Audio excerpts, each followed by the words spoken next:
করে, যেমন ধরো বাঙালি, ইন্ডিয়ান, নেপালি, ফিলিপাইন। আসলে আমাদের কোম্পানিটা আকার আয়তনে অনেক বড়। এবার মেইন ঘটনাটা বলি। আব্দুস সালাম ছিলেন অতি রাগী এবং বদমেজাজি মানুষ। আসলে কোম্পানির কোনো জিনিস অপরিষ্কার তার পছন্দ নয়। কোনো জায়গায় একটু অপরিষ্কার দেখলে যে ওই ক্লিনিং এর দায়িত্ব থাকে তার সাথে সবসময় রাগারাগি করে। অনেক সময় একটা কাজ থেকে কোম্পানির অন্য একটা কাজে লাগিয়ে দেয়। আবার সে ভুল করে, সে বেতন থেকে অনেকটা সময় পয়সা কেটে রেখে দেয়। ধরুন কেউ যেন কেক বানাচ্ছে, ওখানে একটু অপরিষ্কার পেয়েছে টেবিল বা অন্য কোনো কিছু, তাহলে যে রাগ করে এবং তাকে ওই কাজ থেকে রীতিমতো হয়তো বা বাইরে ময়লা ফেলানোর কাজে বা ওয়াশরুম পরিষ্কারের কাজে লাগিয়ে দেয়। বলা ছিল কোম্পানির বেশিরভাগ মানুষই তার এই ব্যবহারের কারণে তার উপরে প্রচন্ড ক্ষিপ্ত। এই আব্দুস সালাম যেদিন কোম্পানির কাজে না আসে বা ছুটিতে থাকে, সেদিনই কোম্পানির বেশিরভাগ লোক খুশি হয়ে যান এবং মুখে মুখে বলে আজকে শান্তিতে কাজ করতে পারবে, কারণ আব্দুস সালাম নেই। কিন্তু ঘটনাটি আন্দাজ করতে পারে কিভাবে, সেটা হলো টানা 5 থেকে 6 দিন ধরে এই আব্দুস সালাম কোম্পানিতে আসছে না। প্রথম বিষয়টি সবাই ভাবলো হয়তো বা পারিবারিক কোনো কাজের জন্য প্রধান মালিকের কাছ থেকে ছুটি নিয়েছে, কিন্তু 5 থেকে 6 দিনের জায়গায় 10 থেকে 12 দিন হয়ে গেল। তখন তাদের মনে একটু সন্দেহ লেগে যায়। তবুও অনেকে এই বিষয়টা নিয়ে ততটা মাথা ঘামায়নি, কারণ আগিয়ে বলেছি আব্দুস সালামের বদমেজাজির জন্য অনেকে তার উপেক্ষিত। সমস্যাটা শুরু হয় আমাদের কোম্পানির মেইন মালিক যখন আমাদের কোম্পানিতে আসেন। তখন বলে রাখা ভালো, আমাদের কোম্পানির মেইন মালিক সে বেশিরভাগ সময় কোম্পানির বাইরে থাকেন। যেহেতু আমাদের কোম্পানিতে অনেক বড় আর আমাদের এই কোম্পানির যে খাবারগুলো বানানো হয় সেই খাবারগুলো সেখানে বিক্রি করা হয়, সেগুলোকে সৌদি ভাষায় শোরুম বলে। আমাদের কোম্পানির 7টি শোরুম, যার 6টি হায়াল সিটিতে আছে আর একটি রিয়াদ সিটিতে। আমাদের কোম্পানির মালিক বেশিরভাগ সময় রিয়াদ সিটিতে থাকেন। তো ওই শোরুমে তো আফরান ভাই মানে মেইন মালিক, তার নাম হলো জিহাদ, যখন কোম্পানিতে আসেন তখনই কোনো এক অনুষ্ঠানের জন্য খাবারের অর্ডার দিয়ে আসে, যেগুলো সবসময় লিস্ট করেন এই আব্দুস সালাম। সেদিনই কোম্পানিতে যখন যেন মালিক আসেন এবং কোম্পানির অর্ডার আসছে, কিন্তু আব্দুস সালাম প্রায় 10 থেকে 12 দিন ধরে কোম্পানিতে আসছে না।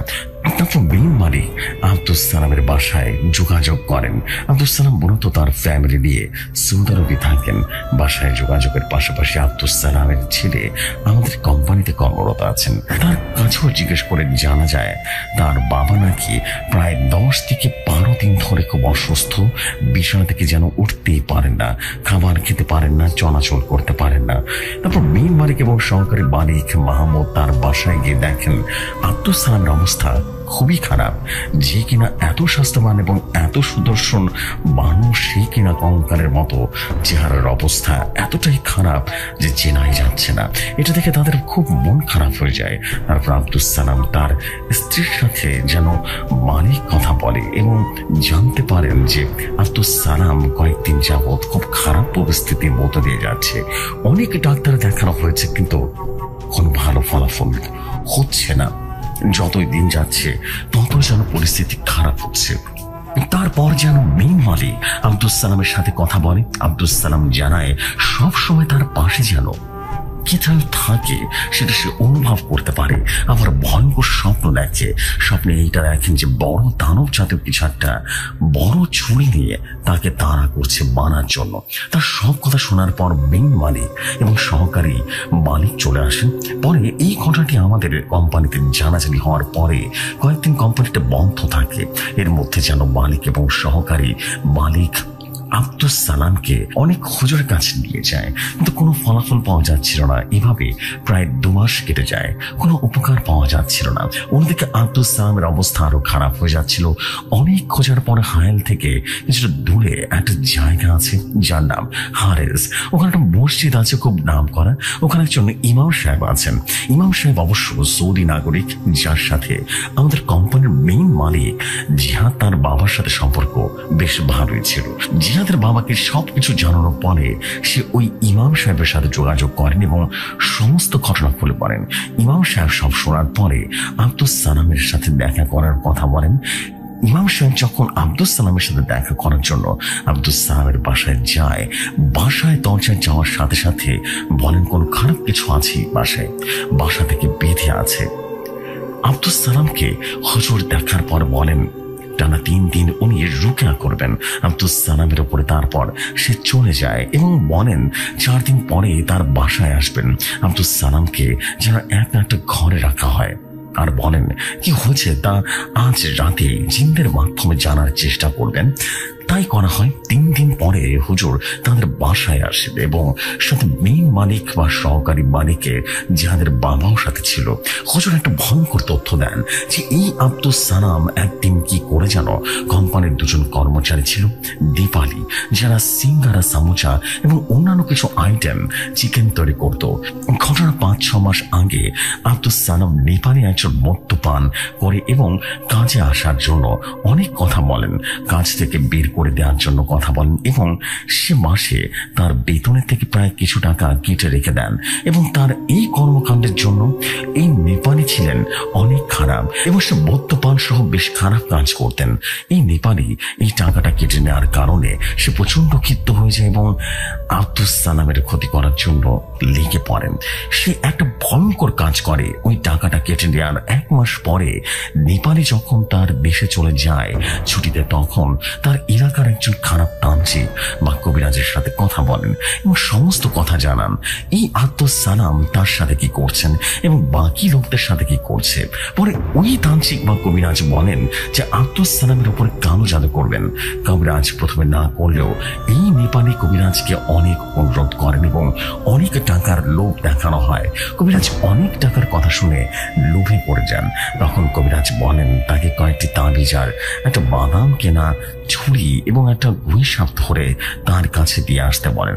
তারপর কবিরাজ ওই নেপালিকে বলেন যে সে ওই ছুরিটা দিয়ে ওই সাপটিকে এক কোপের ধাওয়ার থেকে মাথাটা আলাদা করে দিবেন এবং কিছু কিছু মাংস কিছু একটা পরে তার হাতে দেন এবং পরে বলে দেন যে যেভাবেই হোক এগুলোকে তাকে খাওয়াতে হবে।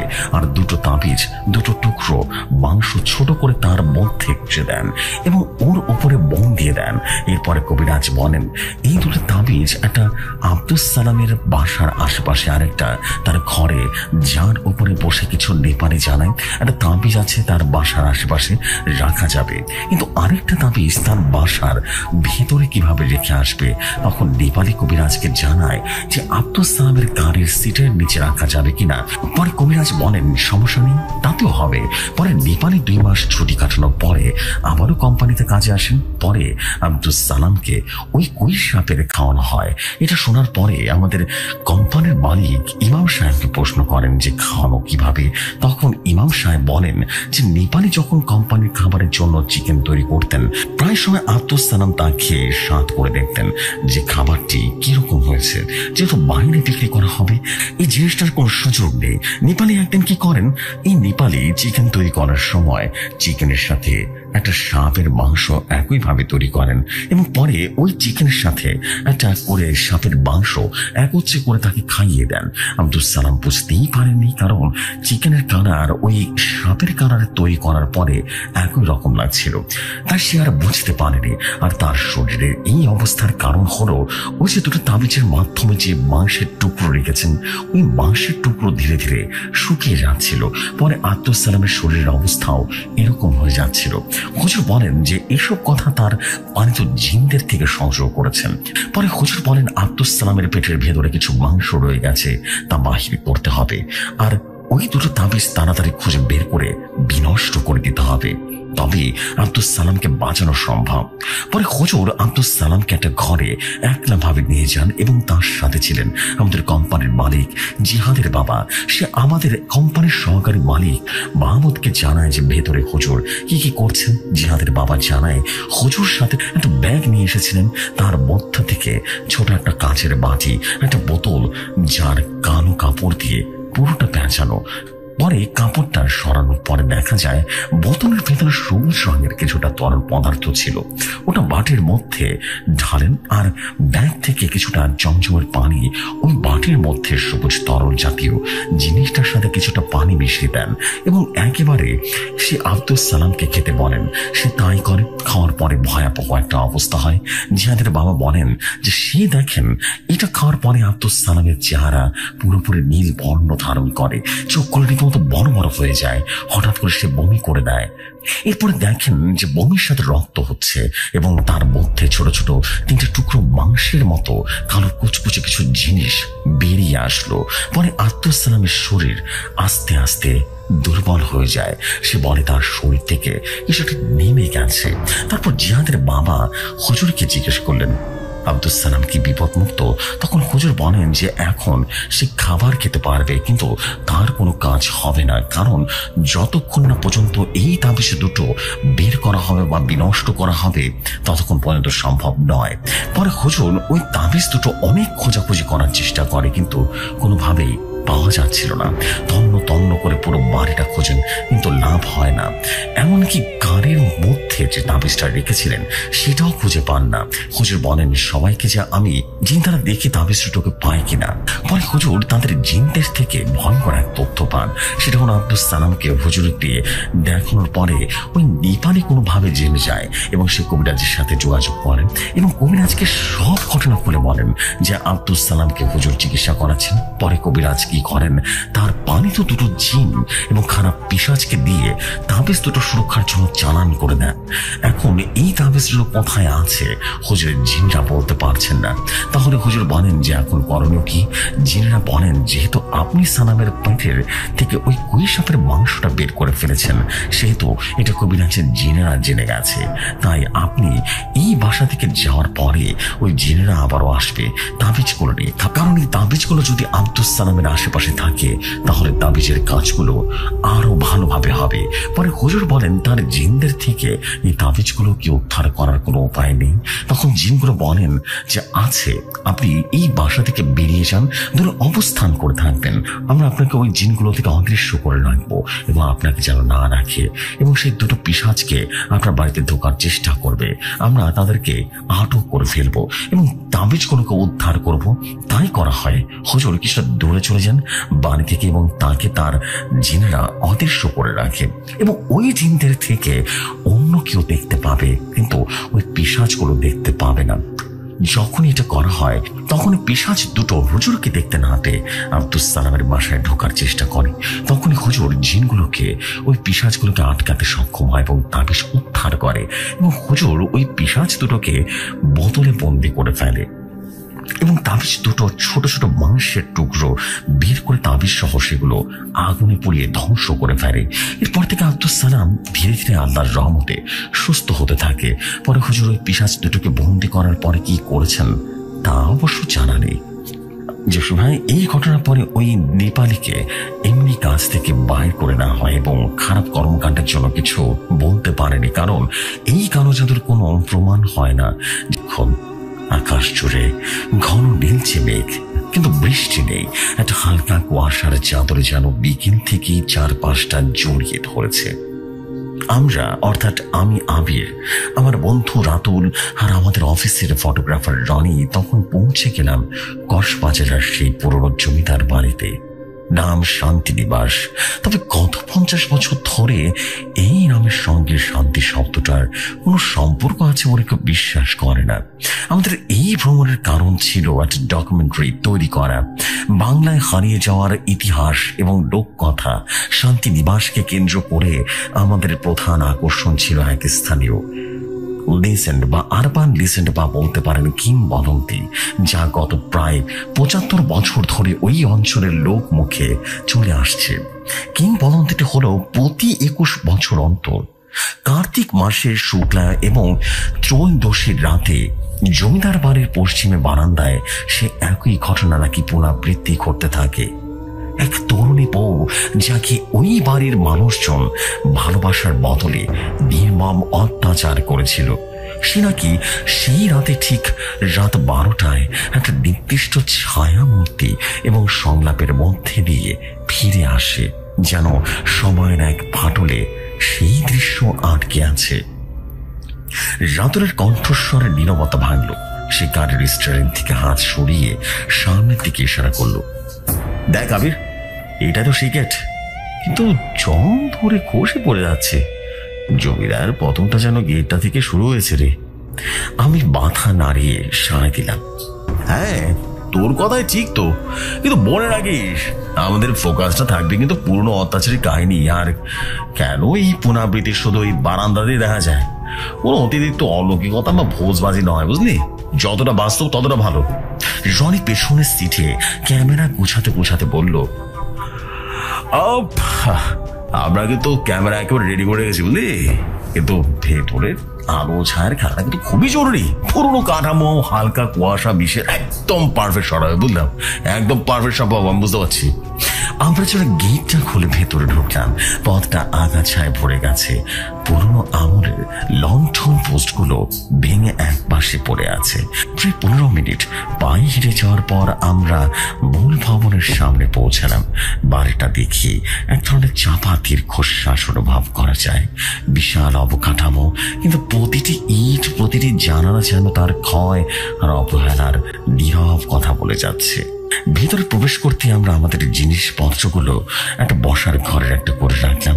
আশেপাশটা কেমন যেন নীরবতা ছেয়ে গেল।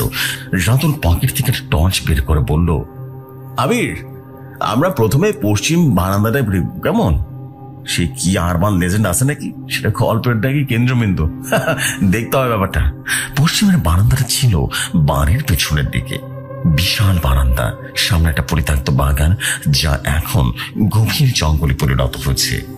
বারান্দার রেলিং গুলো কাঠের, কিন্তু প্রায় সব কিছুই পচে গেছে। বিচেতে পুরোনো দিনের ইট, তার অনেকগুলি ভাঙা। আমরা যখন বারান্দার শেষ প্রান্তে পৌঁছালাম তখন সন্ধ্যা প্রায় নেমে এসেছে। আবহাওয়া আরো বেশি ঠান্ডা হয়ে গেছে। হঠাৎ করে রাতুল থমকে দাঁড়ালো। আবির, তুই কি কিছু শুনতে পাচ্ছিস? হ্যাঁ? তার কণ্ঠস্বর সামান্য উত্তেজনা। আমি কান পেতে শুনলাম। না তো, বাতাসের শব্দ ছাড়া তো আর কিছুই নেই। বুঝতে পারছি না তো। রাতুল তার হাত দিয়ে বেশিটা দেখালো। ওই দেখ, ওই কোণে ইটগুলো একটু ভিজে গেছে কেন? হ্যাঁ, আর একটা পুরোনো শাড়ির আঁচলের মতো গন্ধ আসছে না? হ্যাঁ, মনে হচ্ছে যেন কেউ এখান থেকে হেঁটে গেছে কিছুক্ষণ আগে। রনি দ্রুত তার ক্যামেরার লাইট অন করে মেঝেতে ফোকাস করলো।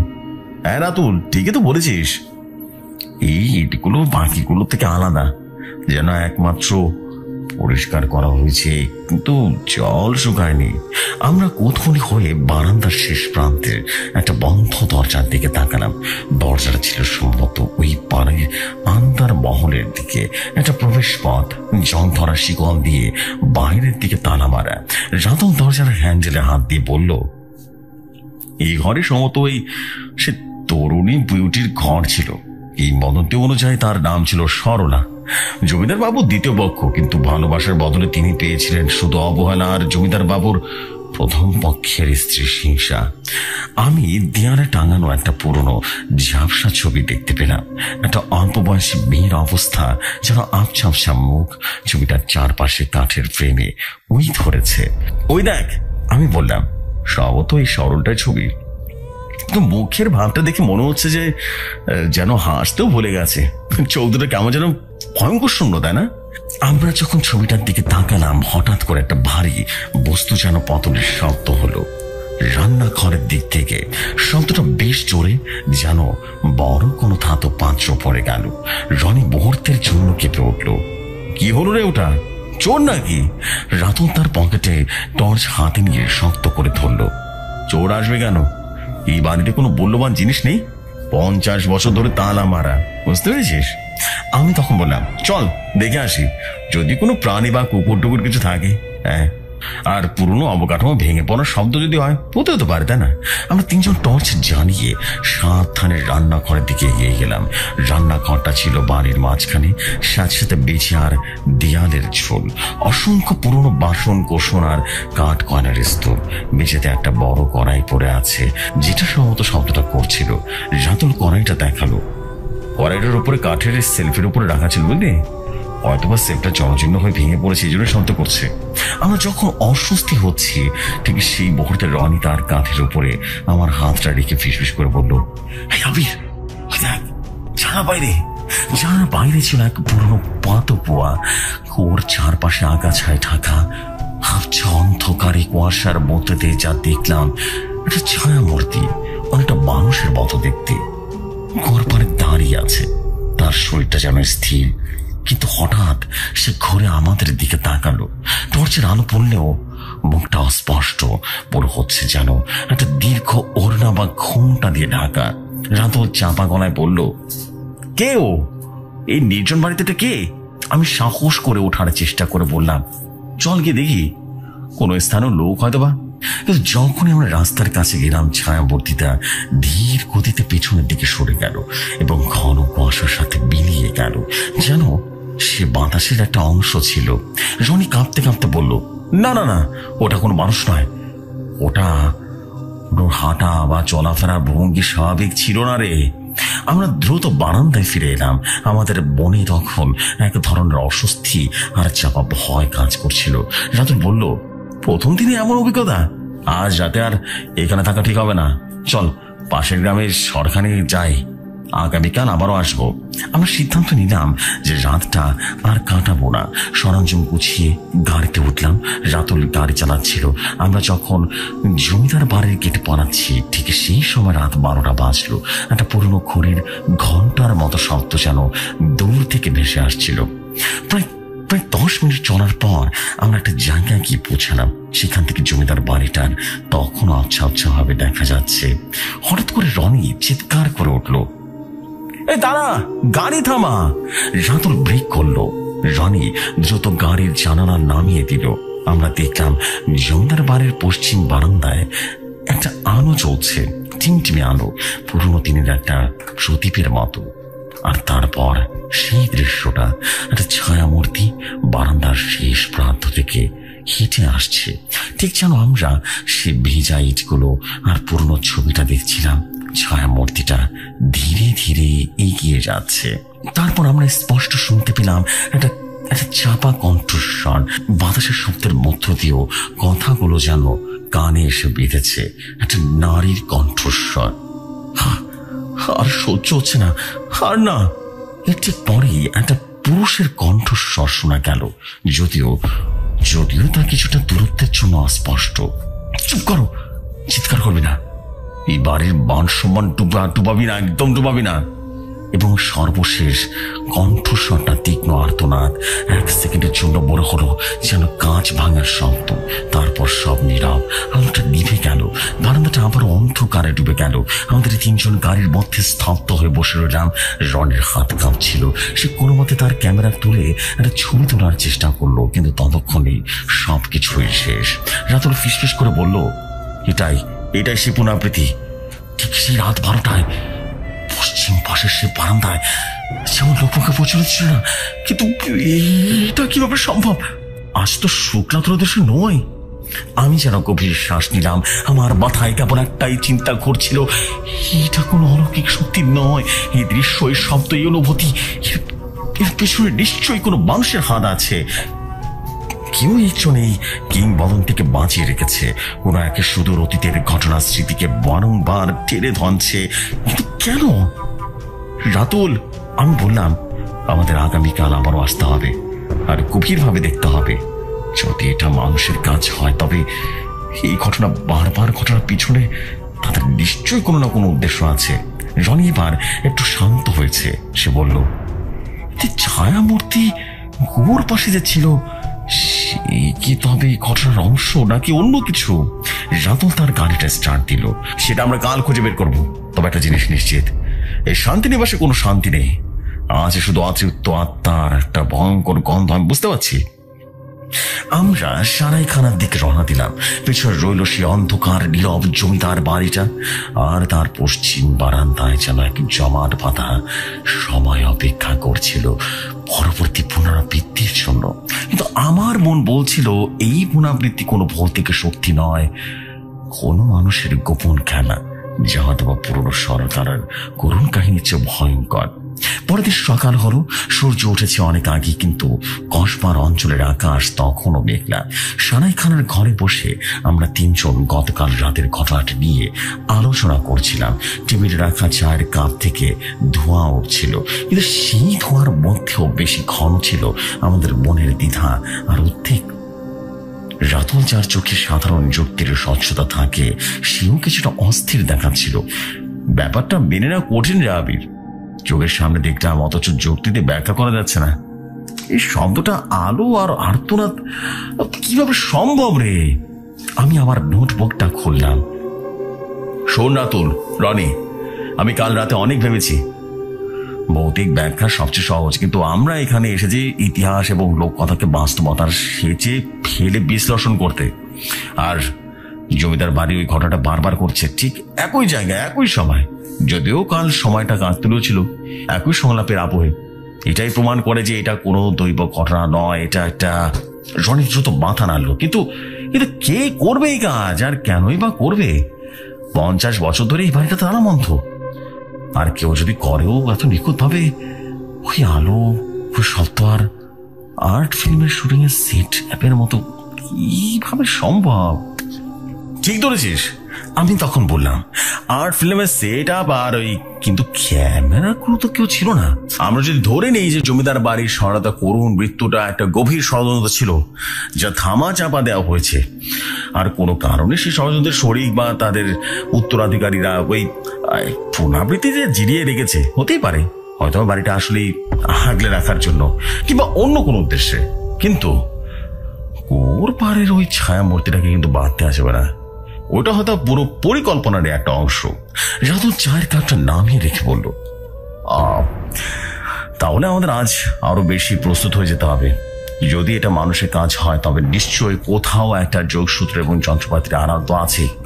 আজ আমরা শুধু পশ্চিমের বারান্দা নয়, বাড়িটির প্রতিটি কোণ, প্রতিটি মাটির নিচ, দেয়ালের ফাঁক, সবকিছু খুঁজে দেখব। আমাদের প্রমাণ করতে হবে যে নিশিথিনীর পুনরাবৃত্তি কোনো ভূতের গল্প নয়, বরং একটা সাজানো নাটক। এটা মানুষ সৃষ্টি একটা নাটক, যা মানুষ দেখে ভয় পায়, মানুষকে আর কিছু নয়। আমরা দুপুরের মধ্যে প্রয়োজনীয় কিছু জিনিসপত্র, যেমন দড়ি, হ্যান্ড গ্লাভস, শক্তিশালী টর্চ লাইট এবং একটা ছোট্ট বই জোগাড় করে নিলাম। স্থানীয় বাজার থেকে দুটো মোটা কম্বল কিনলাম, কারণ আজ রাতটা আমাদের ওই বাড়িতেই কাটাতে হবে। বিকেল 4টার দিকে আমরা আবারও শান্তিনিবাসের সামনে পৌঁছালাম। আজকের আবহাওয়া বেশি কোমট, আকাশটা কালো হয়ে গেছে, যেন যে কোনো মুহূর্তে বৃষ্টি নামবে। গেটে ভেতরে ঢোকার পর থেকেই একটা চাপা উত্তেজনা আমাদের মধ্যে কাজ করছিল। এবার আমরা কোনো দর্শক নই, আমরা শিকারী। মূল ফটক পেরিয়ে ভেতরে প্রবেশ করে আমরা সরাসরি পশ্চিমের বারান্দার দিকে গেলাম। গতকাল যেখানে ভেজা ইট দেখেছিলাম, আজ সেখানে শুকিয়ে গেছে, কিন্তু বারান্দার শেষ প্রান্তে যেখানে কাল রাতে আলোটা জ্বলেছিল, সেখানে কি আমরা দেখলাম ইটের উপরে যেন সামান্য ছায়ের গুঁড়ো পড়ে আছে। আমি রনিকে ইশারা করলাম, রনি, এই জায়গাটা খুব ভালো করে দেখো, ছাইটা কিসের? এটা কিন্তু প্রদীপেরও হতে পারে, যা দ্রুত নিভে যায়। রনি তার ছোট ক্যামেরার ম্যাগনিফাইং লেন্স দিয়ে ছাইগুলো পরীক্ষা করলো। হ্যাঁ আবির, এর সম্ভবত কেরোসিনের চিহ্নের মতোই তো লাগছে। আর ওই কোণে দেখ, একটা ইট বাকিগুলো হচ্ছে একটু বেশি হালকা, মনে হচ্ছে কেউ যেন সম্প্রতি এটা সরানোর চেষ্টা করছে। রাতুল সঙ্গে করে আনা ছোট্ট লোহার শাবলটা দিয়ে আগলা ইটটাকে সাবধানে তুলে আনলো। ইটটার নিচে একটা ছোট গর্ত, গর্তটা খুবই গভীর নয়, কিন্তু তার ভেতরে একটা চিকন তারের অংশ দেখা যাচ্ছে। তারটা যেন মাটির নিচে কোন দিকে চলে গেছে। রাতুল উত্তেজিত হয়ে বলল, এই দেখ, আমার সন্দেহটা সঠিক একদম। এটা নিশ্চয়ই ইট বা সাউন্ডের জন্য ব্যবহার করা হয়েছে। এই তার ধরে কিন্তু এগোতে হবে। আমরা তারের অনুসরণ করতে শুরু করলাম। তারটা পশ্চিম বারান্দা থেকে নেমে সরাসরি পরিত্যক্ত বাগানের দিকে চলে গেছে। বাগান এখন জঙ্গল, লতাপাতা আর আগাছায় ভরা। টর্চ জেলে আমরা সাবধানে এগোচ্ছিলাম। প্রায় 20 মিনিট হাঁটার পর তারটা একটা বিশাল পুরনো শিউলি গাছের গোড়ায় শেষ হয়েছে। শিউলি গাছের গোড়াটা অস্বাভাবিক ভাবা, চারপাশে আগাছায় সরিয়ে দেয়। আমরা দেখতে পেলাম গাছের গোড়ায় কাছে একটা মাটির নিচে একটা ছোট্ট চেম্বার বা খোদল। চেম্বারটার মুখে মুখে পুরনো কাঠের ঢাকনা দিয়ে ঢাকা। রাতুল উত্তেজিত সতর্ক হয়ে ঢাকনাটা সরালো। ভেতরের দৃশ্যটা দেখে আমরা তিনজনই থমকে গেলাম। হে ঈশ্বর! রনি রীতিমতো ফিস ফিস করে বলল। চেম্বারটার ভিতরে ছোট্ট একটা ট্রান্সমিটার বক্স, একটা পুরনো রেকর্ডার ডিভাইস এবং কয়েকটি তারের কুণ্ডলী। তারের একটা প্রান্ত বিশেছে পশ্চিম বারান্দায়, সে আলগা ইটের গর্তে, আর অন্য প্রান্তের কাছের গড়ির কাছেও গভীরভাবে চলে গেছে। সবচেয়ে গুরুত্বপূর্ণ একটা ছোট্ট কেরোসিনের লণ্ঠন, যা দেখতে অনেকটা প্রদীপের মতো, সেটা সতর্কভাবে কাপড়ে বোনানো অবস্থায় রাখা। যত ধীরে ধীরে চেম্বার থেকে সরঞ্জামগুলো বের করলো। এই দেখ আবির, এই সেই যন্ত্র যা দিয়ে গত রাতে সে পুনরাবৃত্তি ঘটানো হয়েছিল। আর এই রেকর্ডার ডিভাইস থেকে নারীর কণ্ঠ বা পুরুষের সংলাপ বাজানো হয়েছে। এই লণ্ঠনটা ছিল আলোর উৎস। কেউ খুব ধীর স্থির ভাবে, খুব হিসেব করে এই কাজটা করেছে। আমি আমার ক্যামেরা বের করে সবকিছুই ছবি তুলে নিলাম। এখন প্রশ্ন হলো, এই কাজটা করছে কে, আর কেন এই সরঞ্জামগুলোকে এখানে লুকিয়ে রেখেছে? এগুলো তো পুরনো মডেলের দেখে মনে হচ্ছে বহুদিন ধরে এই কাজটা চলেছে। ঘটনা কি? রাতুল তার হাত দিয়ে গাছের গুড়িগুলো পরীক্ষা করতে লাগলো। হঠাৎ তার হাত থেকে একটা জায়গায় রীতিমতো থমকে গেল। সে তার হাত গ্লাভস খুলে সে জায়গাটা স্পর্শ করলো। আমি রনি, দেখ, হেরাটা চিহ্ন, মনে হচ্ছে কেউ যেন এখানে কিছুটা খোদাই করেছে। আমরা টর্চের আলো ফেলে দেখলাম গাছের গোড়ের গায়ে খুব সূক্ষ্মভাবে পুরনো দিনের বাংলা হরফে একটা নাম খোদাই করা। প্রসন্ন। প্রসন্ন আমি উচ্চারণ করলাম। কে প্রসন্ন? সরলার কাহিনীর সাথে কি কোনো যোগ আছে? আমাদের যখন এই আলোচনা চলছিল তখন সন্ধ্যা নেমে এসেছে। চারিদিকে কুয়াশার ঘন আস্তরণ বেড়ে গেছে। হঠাৎ দূরে ওই কুয়ার দিকে একটা চাপা খসখসে শব্দ শোনা গেল। রাতুল মুহূর্তের জন্য চুপ হয়ে গেল। ওই শব্দটা গতকালের মতো কেউ আসছে মনে হচ্ছে। রনি দ্রুত প্রস্তুত হলো। ক্যামেরা রেডি, আমরা লুকিয়ে লুকিয়ে দেখবো, যদি সে ফিরে আসে আমরা হাতে নাতে ধরবো।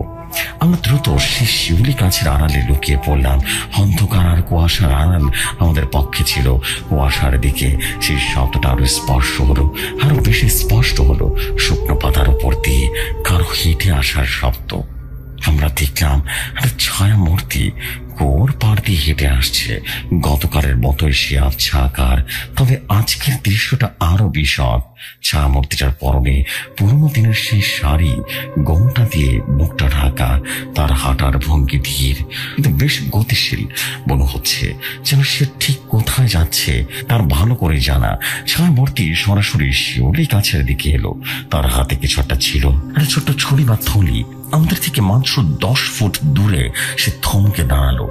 রনি তার নিঃশ্বাস চেপে ফিসফিস করে বলল, ঈশ্বর, এটা তো সে ঘোর পাড়ের ছায়া। কি হবে তাহলে? সে প্রসন্ন। ছায়ামূর্তির গাছের গোড়ার কাছে ঝুঁকে পড়ল। সে তার হাতে ঝুড়িটা নামিয়ে রাখলো। আমরা স্পষ্ট দেখলাম ঝুড়ির ভেতরে কিছু ফুল আর পুরোনো দিনের মাটির প্রদীপ। তারপর ছায়ামূর্তিটা অত্যন্ত সাবধানে গাছের ঢাকনাটা সরিয়ে দিয়ে চেম্বারের ভেতরে থাকা সরঞ্জামগুলো পরীক্ষা করলো। সম্ভবত দেখছিল যে সেগুলো ঠিক আছে কিনা। আমরা দেখলাম সে চেম্বার থেকে একটা ছোট্ট টিনের কৌটা বের করলো এবং তার থেকে সামান্য কেরোসিনের সেই প্রদীপটা ঢাললো। এই সময় রাতুল আমার কানে কানে বলল, ওর হাতে কোন বৃদ্ধ মানুষের হাত নয়, বেশ শক্তভক্ত, কিন্তু খুব সাবধানে কাজ করছে, খুব সাবধানে। ছায়ামূর্তির যখন প্রদীপগুলো প্রস্তুতি করছিল ঠিক সেই সময় সে হঠাৎ মাথা তুলল। মনে হলো সে আমাদের উপস্থিতি টের পেয়েছে। সে চারপাশে তাকালো। তার ঘোমটা আড়াল থেকে যেন মুখ দেখা যায় না গেলেও সে দৃষ্টি আমার সন্দেহ যেন অনুভব করা গেল। রনি সুযোগ বুঝে একটা ছবি তুললো। ঠিক করে একটা শব্দ হলো, যদিও ক্যামেরার শব্দটা খুব কঠিন, কিন্তু নিস্তব্ধ রাতে সেটা যেন বিস্ফোরণের মতো শোনালো। ছায়ামূর্তির সঙ্গে সঙ্গে স্থির হয়ে গেল। কয়েকটা সেকেন্ডের জন্য সে আমাদের লুকোনো স্থানের দিকে তাকালো। তারপর কোনো কিছু না বলে ঝুড়ি আর প্রদীপ ফেলে রেখে বিদ্যুতের গতিতে সে জঙ্গলের গভীরে দৌড় দিল। আমরা তিনজন একসঙ্গে গাছের আড়াল থেকে বেরিয়ে এলাম। এই ধর ওকে! রাতুল চিৎকার করে বলল এবং ছাদ ছায়া মূর্তি কোনো পিছনে এলো। আমিও ছুটলাম। রনি তার ক্যামেরা দিয়ে একটু যেন পিছিয়ে গেল। জঙ্গলের গভীর থেকে গভীরতর হচ্ছিল। লতা কুন্ম রীতিমতো পায়ে জড়িয়ে যাচ্ছিল। টর্চের আলোয় আমরা শুধু দৌড়াতে যাওয়া শাড়ির আঁচলের দিকে একটা ঝলকে দেখতে পাচ্ছিলাম। হঠাৎ করে রাতুল একটা পাথরের সাথে ধাক্কা খেয়ে পড়ে গেল। আমি থমকে গেলাম। রাতুল, ঠিক আছিস তুই? হ্যাঁ আবির, কিন্তু ও তো চলে গেছে। এই অন্ধকার ওকে খুঁজে পাওয়া অসম্ভব। রাতুল উঠে দাঁড়িয়ে হাঁপাচ্ছিল। কিন্তু একটা জিনিস নিশ্চিত, এটা কোনো ভূত নয়, এটা অবশ্যই কোনো মানুষ। খুব দ্রুত দৌড়ায়। আর ওই জঙ্গলের রাস্তা কিন্তু একটা একেবারে অন্যরকম। আমি যেন নিরাশ হয়ে শিউরি গাছের কাছে ফিরে এলাম। রনি তখন ফিরে যাওয়া জিনিসগুলো দেখছিল। আবির দেখ, এই বুড়ি আর প্রদীপ আর কোটোটা দেখ, এগুলো প্রমাণ করছে যে সে একজন মানুষ। কিন্তু কেন সেই কাজ করছে আর কেনই পালিয়ে গেল? আমি প্রদীপ আর ঝুড়িটা তুলে নিলাম, কারণ সে ধরা পড়তে চায়নি। তার কাছে পুনরাবৃত্তি একটা গোপন খেলা বা উদ্দেশ্য সমাধানের মাধ্যম মাত্র। এই প্রশ্ন সে যেই হোক না কেন, সরলার কাহিনীর সাথে তার যোগ আছে। অথবা সে সরলার বংশধর, সে তার পূর্বপুরুষদের সঙ্গে অত্যাচারের প্রতিশোধ দিচ্ছে। অথবা সে এই বাড়ির কোনো পুরনো কর্মচারী যার কোনো গোপন উদ্দেশ্য রয়েছে। সূর্য পুরোপুরি ডুবে গেছে। চারপাশের নীরবতা যেন আরো ভয়ঙ্কর হয়ে উঠেছে। আমরা স্থির করলাম যে আজ রাতে আমরা পশ্চিমের বারান্দায় যাব। সব সরঞ্জাম নিয়ে আমরা বারান্দার একটা কোণে বসেছিলাম। চারদিকে পুরনো আসবাবপত্র, ছায়া আর বাতাসের মৃত ফিসফিসানি। রাতুল তখনও হতাশ। কিন্তু আবির, যদি এই আজ রাতে ফিরে আসে, তা যদি সে আমাদের উপস্থিতি টের পেয়ে অন্য কোনো ফাঁদে তৈরি করে, এটা আমাদের সুযোগ। রাতুল, সে আজ রাতে ফিরবে না, কারণ সে জানে আমরা তাদের জন্য অপেক্ষা করব। সরঞ্জাম নিয়ে আসছি, কিন্তু আমরা অপেক্ষা করব সে ছায়া মূর্তির জন্য অবশ্যই অপেক্ষা করব। হঠাৎ আমরা স্পষ্ট শুনতে পেলাম আন্দার বহনের দিকে একটা সিঁড়ি দিয়ে কেউ যেন হেঁটে আসার শব্দ। সেটা ছিল সম্পূর্ণ অন্ধকার আর অনেক দিন ব্যবহার করা হয়নি। শব্দটা ছিল ধীর, বেপে মেপে হাঁটার মতো। আমরা তিনজন নীরব হয়ে গেলাম, টর্চ বন্ধ করে দিলাম, শুধু অন্ধকারে কান পেতে রইলাম। শব্দটা কাছে ছিল এবং বারান্দার দিকে আসার সে শব্দ। দরজা বন্ধ করে পরে দীর্ঘশ্বাস শোনা গেল। আমরা রীতিমতো মনে মনে প্রস্তুত হলাম। আমি বিশেষ করে বললাম, যদি সে দরজা ধাক্কা দেয়, তোমরা দুজনে তৈরি থেকো। কিন্তু ধাক্কা এলো না। তার বদলে দরজার নিচ থেকে একটা ভাঁজ করা কাগজ আমাদের দিকে ঠেলে দেওয়া হলো। কাগজটা খুব পুরনো। আমি শুধু সাবধানে কাগজটা হাতে নিলাম। টর্চ জেলে দেখলাম কাগজটা কালচে কালিতে কিছু একটা লেখা। তোমরা ফিরে যাও, এখানে তোমরা সত্যের খোঁজ পাবে না। তোমরা যা দেখেছো তা মিথ্যে নয়, কিন্তু সেই মিথ্যাকে তোমরা ছুঁতে পারবে না। সরলার শান্তি তোমরা নষ্ট করো না। যদি এক পা বাড়াও, তবে তোমাদের পরিণতি সরলার চেয়েও ভয়ঙ্কর হবে। সে ফিরে আসবে প্রতি রাতে। চিঠির নিচে কোনো নাম লেখা ছিল না, কিন্তু লেখাটার ভাবটা ছিল ভয়ঙ্কর রকমের ব্যক্তিগত। যেন এই বাড়ির কোনো গভীর রহস্যের সঙ্গে লেখাটার একটা অদ্ভুত সম্পর্ক আছে। রাতুল উত্তেজিত হয়ে বলল, এই দেখ, এই ছায়ামূর্তি বা প্রসন্ন, এ আমাদেরকে সতর্ক করছে, ভয় দেখাচ্ছে। তার মানে সে আমাদের সব নড়াচড়া দেখছে। সে ভেতরে কোথাও লুকিয়ে আছে। রনি দরজার দিকে তাকিয়ে বলল, দরজাটা তো তালা মারা, তাহলে সে কিভাবে ভেতরে এলো? এই বাড়ির গোপন পথ আছে নিশ্চয়ই। আমি কাগজটা ভাঁজ করে রেখে বললাম, আমাদের এখন এই জায়গাটা ছাড়লে কিন্তু হবে না। এই চিঠিটা আমাদের প্রমাণ যে আমরা সঠিক পথে এগুচ্ছি। আজ রাতটা আমরা এই রহস্যের কেন্দ্রে এখানেই কাটাবো। আমরা দরজাটার দিকে বন্দুকের মতো টর্চ তাক করে বসে রইলাম। বাতাসের শব্দ, পুরনো অবকাঠামোর ফাটলে প্রতিটি মুহূর্তের মধ্যে মনে হচ্ছিল কেউ আমাদেরকে যেন দেখছে। অপেক্ষা ছিল অসহনীয়। এই অপেক্ষা যা এক ভয়ঙ্কর সত্যের পর্দা ও মোচনের দিকে এগোচ্ছিল। রাত প্রায় তখন 2টো। কসবার শান্তিনিবাসের পশ্চিম বারান্দায় বসে থাকা আমরা তিনজন, আমি, রাতুল আর রনি, সম্পূর্ণ নীরব ছিলাম। হাতে থাকা হালকা টর্চের আলোয় ভেতরে হালকা হালকা দেখা যাচ্ছিল ছায়াগুলো নড়াচড়া করছে। বাতাস ভারী হয়ে আসছে, যেন প্রতিটা শ্বাস প্রশ্বাসের পুরনো দিনের ক্ষোভ আর চাপা কষ্ট মিশে আছে। আগের রাতে প্রাপ্ত চিরকুটের সতর্কতা বার্তা আমাদের মনে গভীর অস্থিরতা তৈরি করেছিল। কেউ একজন আমাদের প্রতিটি পদক্ষেপ অনুসরণ করছে। সে চায় না যে আমরা সরলার গল্পের গভীরে প্রবেশ করি। রাতুল ফিস ফিস করে বলল, শোন, আমরা আর কতক্ষণ এভাবে থাকবো? যদি না আসে সে, যদি সেই সত্য ভেতর লুকিয়ে থাকে আর গোপন পথটি পালিয়ে যায়, তো কি করব? আমি আমার টর্চটা আন্দর বহরের দিকে সেই তালা মারার দরজাটা দেখালাম। সে পালিয়ে যায়নি, তার কাছে পুনরাবৃত্তি একটা খেলা, একটা ক্ষমতা। সে চায় না আমরা এই খেলাটা নষ্ট করি। এই দরজার দিকে আমাদের মনোযোগ দিতে হবে। তালাটা বাইরে থেকে মারা, কিন্তু ভেতরে কিন্তু কেউ কাগজটা ঠেলে দিয়েছে। এর মানে ভেতরে আসার গোপন রাস্তা আছে, যা হয়তো বা এই বারান্দা থেকে শুরু হয়েছে। রনি দ্রুত হাই পাওয়ারের টর্চটা নিয়ে দরজার চারপাশের দেয়ালে আর মেঝে পরীক্ষা করতে শুরু করলো। পুরনো কাঠের কাঠামো, পলেস্তার খসে দেয়াল এবং মিনিট 5 খোঁজার পর রনি হঠাৎ চেঁচিয়ে উঠলো, পেয়েছি, এদিকে এসো। আমরা ছুটে গেলাম এবং দরজার ঠিক পাশে দেয়ালের নিচে ইটের একটা শাড়ি রনি দেখালো। শাড়িটার একটা ইট বাকিদের সে রীতিমতো ভেতরে ঢোকানো ছিল। রাতুল উত্তেজিত হয়ে তার হাতের ছুঁইটা দিয়ে ইটটার ফাঁকে গুজে চাপ দিল, আর একটা চাপা ক্যাচ করে শব্দ সে আলগা ইটটা সরে গেল। তার পিছনে ছোট্ট কাঠের হ্যান্ডেলটা দেখা গেল।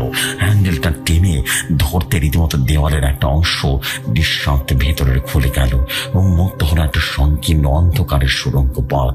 পুরনো সুরকি আর ধুলোর গন্ধ বেরিয়ে এলো। গোপন পথ, আমি বললাম। এটাই সেই পথ যা দিয়ে প্রসন্ন ভেতরে এসেছিল এবং আমাদের সতর্ক করেছে। চল, ঢুকতে হবে। এই সুড়ঙ্গের অন্য প্রান্তে স্বর্ণার গল্পের শেষটা লুকিয়ে আছে। আমরা রনিকে আগেই যেতে বললাম, কারণ সে সবচেয়ে হালকা এবং তার কাছে সবচেয়ে শক্তিশালী টর্চ ছিল। আমি মাঝখানে আর আতুল শেষ প্রান্তে। হামা করে দিয়ে আমরা ভেতরে ঢুকলাম। সুড়ঙ্গটা ছিল খুব স্যাঁতসেঁতে এবং দম বন্ধ করা। মাথার উপরে দেওয়াল থেকে মাঝে মধ্যে পানি রীতিমতো ঝরে পড়ছিল। সুড়ঙ্গটা প্রায় 20 ফুটে যাওয়ার পর শেষ হলো। আমরা একটা সিঁড়ির মুখোমুখি হলাম যা উপরের দিকে উঠে গেছে। সেটা পুরনো হলো নিয়মিত ব্যবহারের চিহ্ন বহন করছিল। সিঁড়ি বেয়ে উপরে উঠে আমরা একটা ছোট্ট তালাবদ্ধ ঘরের মধ্যে এসে পড়লাম। ঘরের চারপাশে পুরনো কাপড়ের স্তূপ আর ধুলো জমা আসবাবপত্র। ঘরের একটা কোণে একটা মূর্তির মতো কিছু ঢাকনা দেয়া। রনি কাঁপতে কাঁপতে সে ঢাকা দেওয়া সে মূর্তিটার দিকে টর্চ ফেললো। এইটা কি? এটা পুরনো সে দেবদেবী নাকি? আমি রীতিমতো ঢাকনাটা সরিয়ে দিলাম। ওটা কোনো দেবদেবী ছিল না, ওটা ছিল স্বর্ণার পূর্ণ আকারের একটা পুরনো পুতুল, অনেকটা ম্যানিকুইনের মতো। পুতুলটার পরনে ঠিক সেরকম শাড়ি যা আমরা কাল রাতে ছায়াবর্তীর গায়ে দেখেছিলাম। পুতুলটার মুখে বিবর্ণ হয়ে গেলেও চোখ দুটো ছিল ভয়ঙ্কর রকমের জীবন্ত। যখন পুতুলটার হাত টেনে ধরতে একটা তারের জটলা বেরিয়ে এলো। দেখ, এই পুতুলটা তো ব্যবহার করা হতো ওই ছায়ামূর্তি হিসেবে। বাইরে থেকে তার দেওয়া কোনো ডলি সিস্টেম দিয়ে একে সরানো হতো। আর ওর কাছে যাকে আমরা দেখেছিলাম সে ছিল আসল মানুষ, প্রসন্ন। ঠিক সেই মুহূর্তে ঘরের মূল দরজা একটা শব্দ হলো, গড়া নাড়ার শব্দ, দরজার হ্যান্ডেলের স্থিরভাবে হাত রাখার শব্দ। আমরা 3 জন প্রস্তুত হলাম। কে? রাতুল কঠিন কণ্ঠে প্রশ্ন করলো। দরজাটা খুলে গেল। সেখানে কোনো প্রসন্ন ছিল না, কোনো বৃদ্ধা ছিল না, বা কোনো রকম রহস্যময় লোকও নয়। সেখানে দাঁড়িয়ে ছিল এক বৃদ্ধা পরিচারিকা, যার চোখে গভীর শূন্যতা, তার চুল সাদা, হাতে একটা পুরনো লণ্ঠন। আপনারা এইখানে কি করতেছেন? হ্যাঁ, এটা তো অন্দরমহলের গোপন অংশ। এই জমিদার বাড়ির মান সম্মান নষ্ট করতেছেন কেন? বৃদ্ধা শান্ত, প্রায় ফিসফিসে কণ্ঠে বলল, আপনি কে? আমি জিজ্ঞেস করলাম, আপনি কি প্রসন্ন? বৃদ্ধ লণ্ঠনটা উঠিয়ে ধরল। তার মুখের রেখাগুলো এখন আরো স্পষ্ট। এক ধরনের অদ্ভুত হাসি তার ঠোঁটে যেন ফুটে উঠল। প্রসন্ন? হ্যাঁ, আমি প্রসন্ন। আমি এই বাড়ির পরিচারিকা ছিলাম। আমি সেই সরলাকে রেখেছিলাম যে অত্যাচার সহ্য করতে না পেরে দিনের পর দিন কাঁদত, আর আমি তার একমাত্র আশ্রয় ছিলাম। রাতুল এগিয়ে গেল। তাহলে আপনি পুনরাবৃত্তির রচয়িতা? কেন করছেন এই কাজ? কি বারংবার এই দৃশ্য, এই মঞ্চস্থান কেন? তার বাণীটা কি? বৃদ্ধা প্রচন্ড মাথা নাড়ল। মন্তব্য করা না, এটা মন্তস্থ করা না, এটা স্মরণ করানো। আপনারা জানেন না, সরলা আমার কাছে নিজের বোনের মতো ছিল। সমিতার আর তার প্রথম পক্ষের স্ত্রী সরলাকে মেরে ফেলেন। তাকে ধীরে ধীরে শেষ করেছিল। দিনের পর দিন কঞ্চনা, দিনের পর দিন অপমান। সরলা মারা যায়নি, সে নিঃস্বতা আত্মহত্যা করছিল। পশ্চিমের বারান্দায় দাঁড়িয়ে নিজেকে শেষ করে যেন তার আর্তনাদ চিরদিনের জন্য দেওয়ালে গেঁথে যায়। প্রসন্নর কণ্ঠস্বর যেন কেঁপে উঠল, তার চোখ যেন জল নেই, শুধু এক হিম শীতল ঘৃণা। কিন্তু সমিতার, সে তো তার তামাশা পাতিতে চাইছিল। সে চেয়েছিল সরলার স্মৃতি যেন মুছে যায়। কিন্তু আমি প্রসন্ন, আমি তা বেঁচে থাকতে দেব না। সেই বারান্দায় সরলার শেষ আর্তনাদ, তার মুখ থেকে শেষ কথা আর সহ্য হচ্ছে না। আমি বুঝতে পারলাম এই পুনরাবৃত্তির পেছনে কি আছে। এটা কোনো ভূতের গল্প নয়, এটা একজন নারীর প্রতি গভীর অবিচারের এক বিভৎস গল্প। আপনি পুনরাবৃত্তি তৈরি করছেন? আমি তখন বললাম, যাতে মানুষ সরলার কথা না বলে, যাতে তারা ভাবে সেই পারে ওই সত্য, তাই না? প্রসন্ন লণ্ঠনটা মেঝেতে রাখলো। তার চোখ এখনো স্থির। উন্মাদনার এক অদ্ভুত আলো সেখানে খেলা করছে। না, ভুল বুঝছেন, আমি এটা তৈরি করিনি। আমি সে দুই ঘটনার স্মৃতিকে সচল করে রেখেছি। সমিতার সরলাকে এক যন্ত্রণা শেষ করেছিল। আমি চাই সে যন্ত্রণার দৃশ্যটা যেন প্রতি 21 বছর পর ফিরে আসে।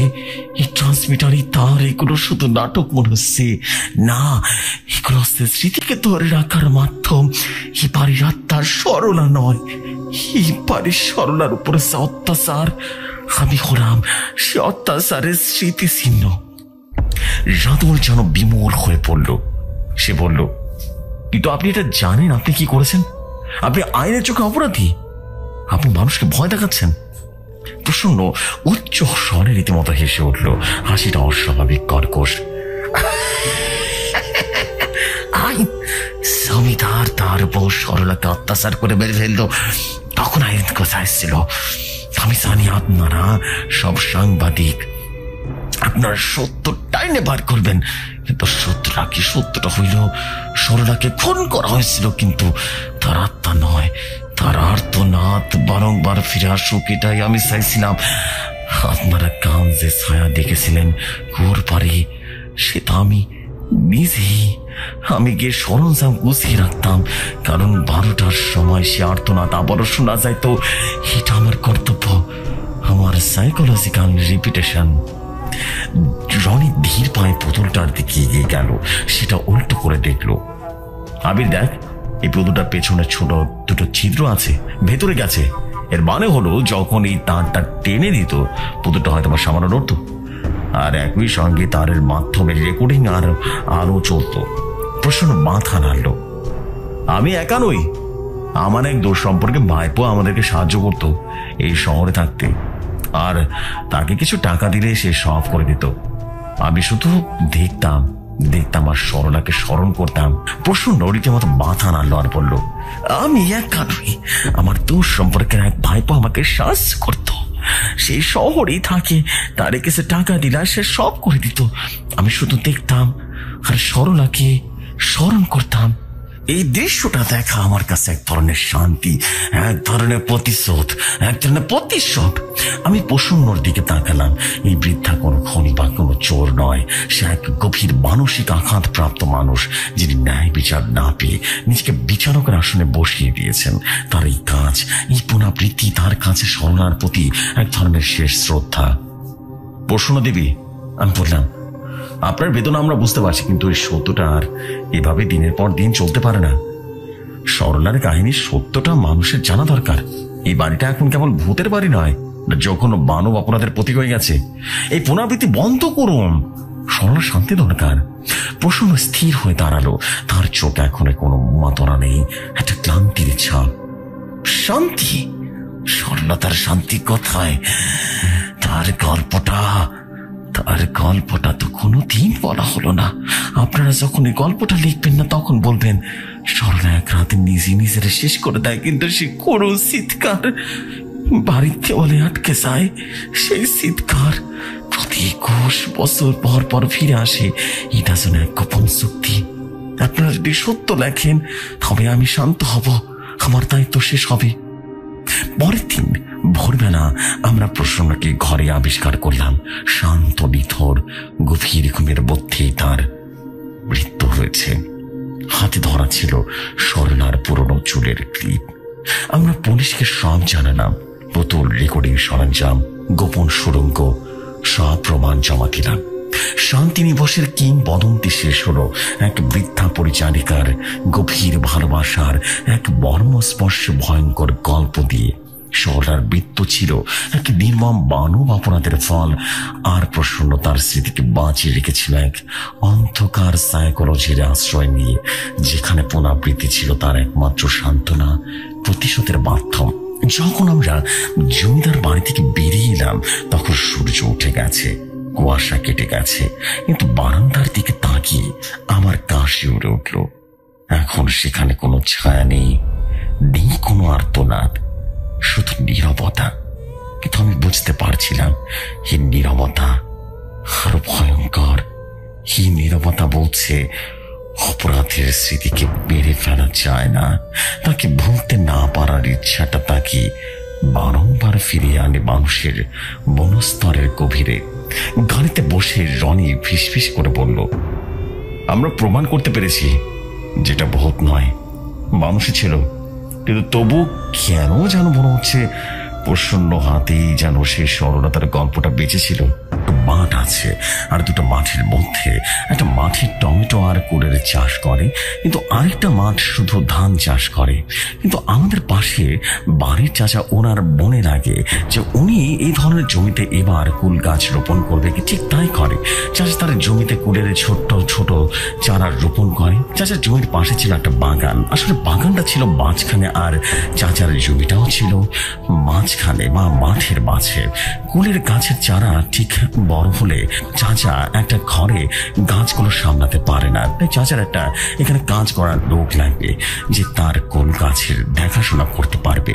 একদিন আমি আমাদের বাজারে একটা দোকানে বসে চা খাচ্ছিলাম, ঠিক তখন আমার প্রতিবেশী চাচা এসে আমার পাশে বসে আমাকে বলল, রাজ, বলছি তোর হাতে এখন কোন কাজটা একটু আছে একটু বলতো, হ্যাঁ কোনো কাজ আছে নাকি? আমি তখন বললাম, কেন চাচা, কি হয়েছে? তখন চাচা বললেন,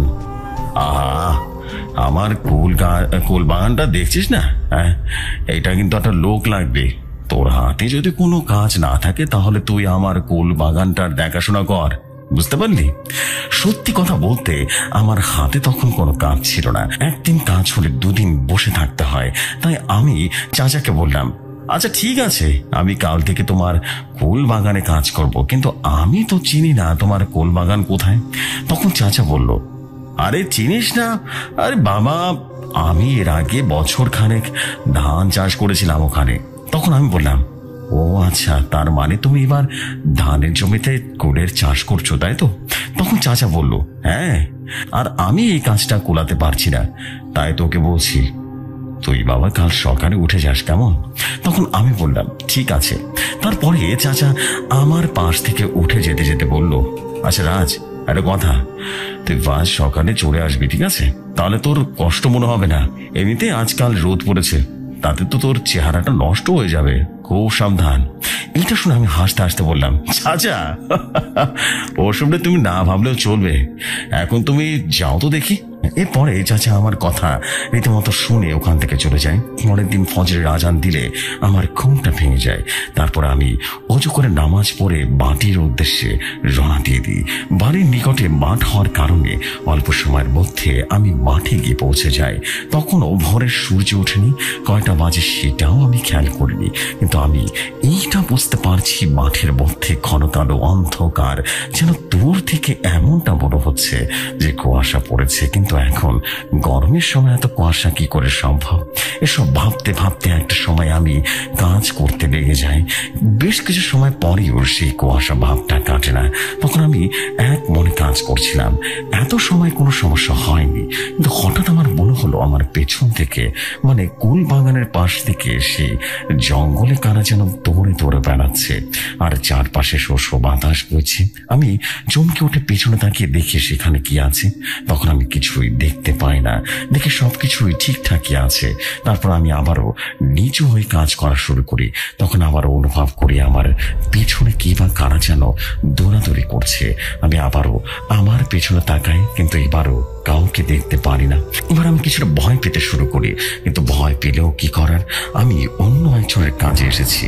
এত তাড়াতাড়ি বাড়ি গেলে হবে না, সব কাজ শেষ করে তবেই বাড়িতে যেতে হবে, তা না হলে টাকা দিবে না।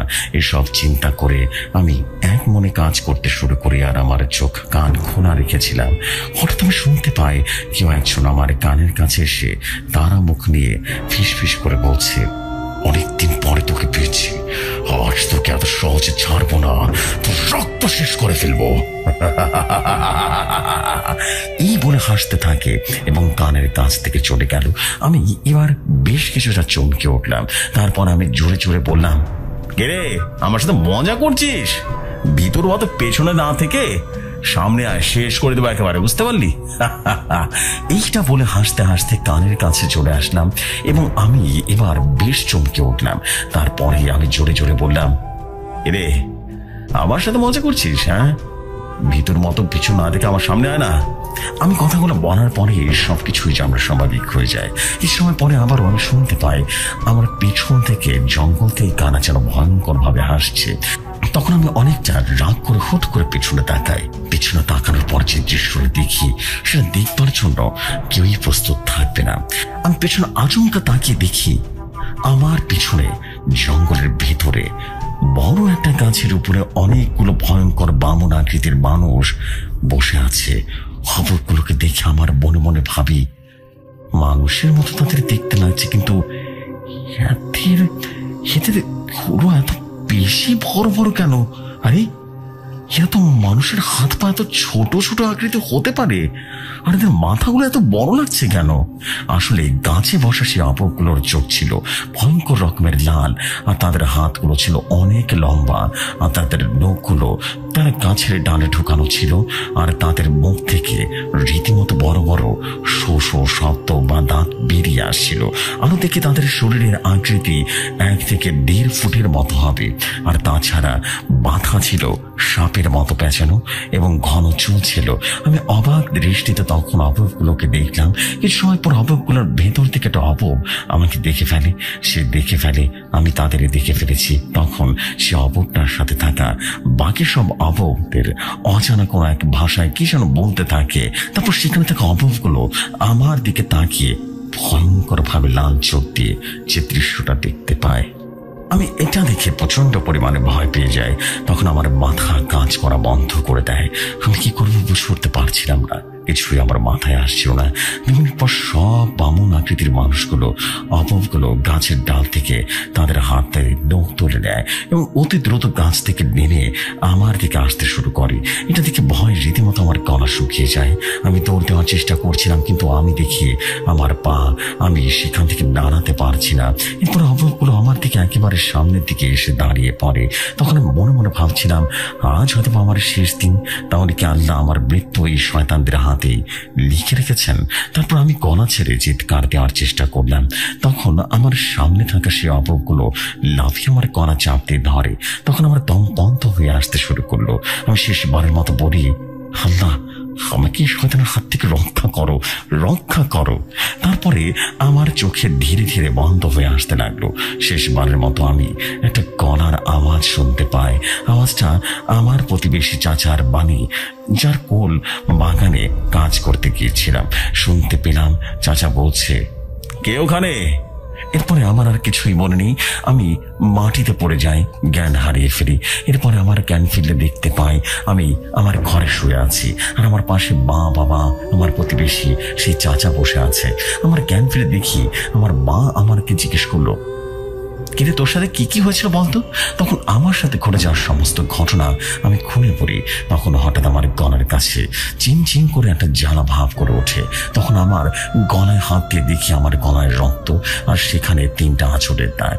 আমি বুঝতে পারি ওই শয়তানটা নখের আঁচড়ের দাগ। তখন চাচা বলল, রাজ, তোর কথা শুনে আমি যতটুকু বুঝতে পারলাম সেটা হলো তুই খারাপ জিনের পাল্লায় পড়েছিলিস। আর আমার জমির পাশে জঙ্গলের ভেতরে অনেক খারাপ শয়তান জিনের বসবাস করে। তুই হয়তো তাদের খপ্পরে পড়েছিলিস। আমি যদি সময় পেতাম আজ, ওরা হয়তো বা তোকে প্রাণেই মেরে ফেলতো সময় মতো না এলে। শোনা যায় ওই জঙ্গলের ভেতরে বেলা রীতিমতো কান্না করে, আবার হাসিও শ্রদ্ধা শোনা যায়। আল্লাহর রহমতে তুই অনেক বড় বিপদ থেকে মুক্তি পেয়েছিস। তখন আমি রীতিমতো বললাম, চাচা আপনার কথা বুঝলাম, কিন্তু আমি ফজর আজানের পরে পড়ে গিয়েছি। তারপরেও এমনটা কি করে হতে পারে? আমি তো জানি জিনেরা নাকি ফজর আজানের শব্দ শুনলে পালিয়ে যায়, ফজর আজানের পর নাকি বের হয় না। আমার কথা শুনে চাচা বলে উঠল, এটাই তো, তাহলে বুঝতাম ওখানে জিনেরা কতখানি শক্তিশালী। ওরা মায়াও জানে তোর চোখের সামনে এমন এমন কিছু দেখাবে যেগুলো তুই বিশ্বাস করতে পারবি না। আচ্ছা, এসব শুনে তোর লাভ নেই। একটু আগে মসজিদের ইমাম সাহেব তোর জন্য পানি পড়া আর একটা তাবিজ দিয়ে গেছে। তোর মায়ের কাছে তুই পানি পড়াটা খেয়ে নিস, আর তাবিজ পড়াটা গোসলের পরে হাতে বা কোমরে বেঁধে নিস। চলে যাই আমি, ঠিক আছে? আর হ্যাঁ, সাবধানে থাকিস, কখন এই জঙ্গলের আশেপাশেও যাবি না, কেমন? এগুলো বলেই চাচা আমাদের বাড়ি থেকে চলে যায়। তারপরে আমি চাচার কথা মতো গোসলের পরে হাতে তাবিজটা বেঁধে নিই, আর নিয়মিত কয়েকটা দিন পানি পড়া খাই। আর নামাজের পর আল্লাহর কাছে বলতাম, আল্লাহ, তুমি তো আমার সব মনের খবর জানো, আমার সব বিপদ আপদ তুমি আমার কাছ থেকে দূরে সরিয়ে রাখো। আল্লাহর রহমতে কিছুদিনের ভেতরে আমি পুরোপুরি সুস্থ হয়ে উঠি। এবার চলে যাব দ্বিতীয় ঘটনার ভেতরে। এই ঘটনাটা আমাদের পাশের বাড়ির চাচির সাথে ঘটেছিল নাকি দেখো, এটা আমার ঘটনা, শুনলেই বুঝতে পারবেন। তাহলে ঘটনাটা শুনতে থাকুন। আমাদের বাড়ির ঠিক সামনের রাস্তার পাশে, মানে আমাদের বাড়ির ঠিক সামনে একটা বাড়ি আছে, আর ওই বাড়ির সেই চাচির সাথে ঘটে যাওয়া ঘটনাটা কতটা ভয়ঙ্কর সেটা বলতে পারবো না, কিন্তু এইটা অনেকটাই অদ্ভুত একটা ঘটনা, এইটা বলতে পারি। লিসনার্সগণ, আমার লেখা সব ঘটনাগুলো কিন্তু 100% সত্যি, আর সেটা আপনারা শুনলেই বুঝতে পারবেন। তো যাই হোক, ঘটনায় চলে যাই। আমি সকালে ঘুম থেকে উঠি 8টার দিকে। তখন আমি শুনতে পাই পাশের বাড়ির চাচি আমার আম্মুর সাথে কিছু একটা নিয়ে কথা বলছে। তখন আমি অনেক কিছু কৌতূহলী নিয়ে সেখানে জিজ্ঞেস করলাম, কি হয়েছে? তখন চাচি আমার মুখের দিকে তাকানো। তখন আমি চাচির মুখ থেকে বুঝতে পারছিলাম চাচি অনেকটা ভয় পেয়ে গেছে। কিন্তু কি হয়েছে তা জানার জন্য আমি চাচিকে জিজ্ঞেস করি, চাচি, আপনাকে দেখে মনে হচ্ছে আপনি ভয় পেয়েছেন, বলুন তো আমাকে, আপনি ভয় পাচ্ছেন কেন? আপনাকে কেউ কি আছে যে ভয় দেখাচ্ছে? তখন চাচি বলল, সাজ, তুই তোর মার পাশে বস। এরপর আমি বসে পড়ি। তখন চাচি বলল, তোর চাচা বাড়িতে নেই, এটা তুই জানিস? তখন আমি বললাম, হ্যাঁ, সেটা তো আমি জানি, চাচা কাজে গেছে, এই 3 দিনের জন্য হলো। তখন চাচি বলল, হ্যাঁ, তারপরে শোন বলছি, আমি আজ ফজরের আজান ধ্বনির শুনে রীতিমতো ঘুম থেকে উঠি নামাজ পড়ার জন্য। কিন্তু নামাজ পড়তে হলে তো পবিত্র হতে হবে, আর পবিত্র হতে হলে আমাকে ওযু করতে হবে। তখন আমি ঘর থেকে বেরিয়ে আসি, আর যখন বাড়ির কলপাড়ে এসে দাঁড়িয়েছি ঠিক তখনই আমি একটা অদ্ভুত জিনিস দেখলাম। আমাদের বাড়ির পশ্চিম পাশে পিছের রাস্তার উপরে কেউ একজন মাজা নিচু করে দাঁড়িয়ে আছে। লোকটাকে দেখে মনে হচ্ছিল সে যেন রুকুতে আছে, মানে নামাজের সময় রুকু করার সময় যেমন হয় না, ঠিক তেমন। আর একটা কথা বলে নেই, লোকটার গায়ে কালো একটা জামা ছিল, যেটা অনেকটা পাঞ্জাবির মতো দেখতে। আমার মনে তখন কৌতূহল জেগে যায়, সামনের দিকে এগিয়ে যায়। তখন মনে মনে ভাবি যে লোকটা আর মাঝ রাস্তায় এমন কি করছে, কিন্তু আমার কাছে একটা প্রশ্নের কোনো উত্তর ছিল না, এমনকি এখনো নেই। আমি যখন লোকটার অনেক বেশি কাছে চলে গিয়ে তাকে জিজ্ঞেস করলাম, কে আপনি, আর এই সময় এখানে কুজো হয়ে আছেন কেন? বললাম যে আমার ভয় লাগছিল। ভয় লাগলো তো অনেক বেশি কৌতূহল ছিল, আর তার জন্য আমি দেখতে গিয়েছিলাম। হঠাৎ করে লোকটা কুজো অবস্থায় গম্ভীর কণ্ঠে বলল, তবে যে ওই ডাক্তার, তাতে তোর কি? বিয়ের সময় এখানে কি করতে এসেছিস? চলে যাও বলছি, তাহলে দেখবি কি হয়। এমন ভয়ঙ্কর কণ্ঠস্বর আমি থতমত খেয়ে যাই। আর তখন তখন আমার হাত পা রীতিমতো ঠক ঠক করে কাঁপছিল। তারপরে আমি সেখান থেকে চলে আসার সময় যেই না পেছনে ঘুরেছি, ঠিক তখন সে ভয়ঙ্কর কণ্ঠে আমাকে আবারও বলল, আর কখনো রাতের বেলা এভাবে তাকাবি না। আজ প্রথমবার তোকে ক্ষমা করে দিলাম, আর আমারও নামাজের সময় হয়ে গেছে, না হলে তোর আজকে খবর করে ছেড়ে দিতাম। চলে যা, কখন এদিকে আসবি না। এরপর আমি সোজা বাড়িতে চলে আসি আর ঘরে কেউ শুয়ে পড়ি। রাজের পরে যখন তোর আব্বু মাঠে যাওয়ার জন্য বাড়ি থেকে বের হলো না, তখন না তোর মা আর আব্বু কথা শুনে আমি বুঝতে পারি এখন সবাই কাজে যাওয়ার জন্য বাইরে বের হয়েছে। তখন আমি বের হয়ে ওযু করে নামাজ পড়ে নিই আর আল্লাহর শুকরিয়া আদায় করি আমাকে এত বড় বিপদ থেকে রক্ষা করার জন্য।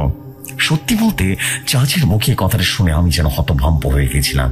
এটা ঠিক, কিন্তু অবিশ্বাস করিনি। এর কারণ আমাদের এলাকা অনেক অদ্ভুত কিছু অনেকে দেখেছে। আর তখন পাশ থেকে আমার আম্মু চাচিকে বলল, ভাবি আপনাকে যেহেতু ওদিকে তাকাতে মানা করেছে, তাহলে আপনি আর কখনো তাকাবেন না, তাকালে কিন্তু অনেক বড় কোনো ক্ষতি হয়ে যেতে পারে। তারপর চাচি আমাদের বাড়িতে চলে যায়। এই ঘটনাটি এই পর্যন্তই ছিল। এবার আসি সর্বশেষ ঘটনায়। এই ঘটনাটাও আমাদের পাশের বাড়ির কি কেন্দ্র করে করে উঠছে। আমার আম্মু দেখেছিল। তো ঘটনা এমন ছিল, পাশের বাড়ির চাচির একটা মেয়ে আছে, তার বিয়ের পরে পেটে বাচ্চা গেলে এক অদ্ভুত স্বপ্নে দেখতো অনেকগুলো বিষধর সাপ তাকে কামড়ানোর জন্য তাড়া করছে। আর এই স্বপ্নটা দেখে ঘুম থেকে চিৎকার করে উঠতো। আরো দেখতো একজন মুরব্বী লোক তার স্বপ্নের ভেতরে এসে তার গর্ভে সন্তানকে চাইছে। সে কিছু দিতে রাজি না হয় তাকে ধরে মারধর করতো। একদিন স্বপ্নে তার দাদা এসে তার বাচ্চাকে চায়। তখন সে তার দাদাকে দেখে আবেগ ধরতে না পেরে দিতে রাজি হয়ে যায়। তারপর থেকে তার সাথে বিভিন্ন রকমের সমস্যা দেখা দেয়, যেমন হঠাৎ করে প্রচন্ড ব্যথা, আরো অনেক সমস্যা। আর রাতে খারাপ স্বপ্ন দেখে ঘুম থেকে চিৎকার করে উঠতো আর বলতো, ও আমার সন্তানকে নিয়ে যাবে, ওকে কেউ আটকাও। দেখতে দেখতে বাচ্চার ডেলিভারির দিন চলে আসে। তাকে বাড়ির সবাই মিলে হাসপাতালে নিয়ে সেখানে সিজার করে বাচ্চা ডেলিভারি করানো হয়। কিন্তু বাচ্চাটা কান্না করে না, সে তাকিয়ে তাকিয়ে আশেপাশের সবাইকে দেখছিল। তারপরে দুদিন পরে পার হয়ে যায়। তখনও আরো কিছু ভয়ঙ্কর সমস্যা দেখা দেয়। সমস্যাটা হলো, এই দুদিনের ভেতরে ছোট্ট বাচ্চা দুটো দুধ খাচ্ছে না। কোন রকমে কারো সাথে এক ফোঁটা দুধ কেউই যেন খাওয়াতে পারে না। দিন পর থেকে বাচ্চাটা ধীরে ধীরে পরিবর্তন হতে শুরু করে আর শুকিয়ে যায়। তাকে আইসিইউতে নিয়ে চিকিৎসা করা হয়, কিন্তু 4 দিন পরেও বাচ্চাটা দুনিয়ার মায়া ত্যাগ করে চলে যায়, মারা যায়। বাচ্চাটা মারা যাওয়ায় চাচির মেয়ে অনেক ভেঙে পড়ে আর কান্না করে। তখন তাকে বাড়ির সবাই সান্ত্বনা দেয়। তারপরে বাচ্চাটা চাচিদের এখানে নিয়ে এসে রীতিমতো দাফন কাফন করে কবর দিয়ে দেয়। রাতে সবাই যার যার মতো করে ঘুমিয়েছে। মাঝরাতে আমার আম্মু বাইরে যাওয়ার জন্য যেই না ঘরের দরজাটা খুলে তাকিয়েছে, ঠিক তখনই আম্মু দেখলো চাচির বাড়ির চারপাশে নাকি জ্বলন্ত আগুনের উল্কা ঘুরে বেড়াচ্ছে। আম্মু এইটা দেখার সাথে সাথে ভেতরে এসে ঘরের জ্বালানার সে পর্দাটা একটু সরিয়ে দেয়। এবার আগুনের কুণ্ডলী বাচ্চাটাকে সেখানে ধোঁয়াতে উঠছিল, সেখানে ঘোর করছে। এই সময় পর আগুনের কুণ্ডলীটা সেখানেই চলে যায়। সকালে উঠে আম্মু আমাদের সাথে সব কিছু বলে এবং রাতে যা যা দেখেছে। তখন চাচির মেয়ে আমাদের সাথেও এই কথা বলে যে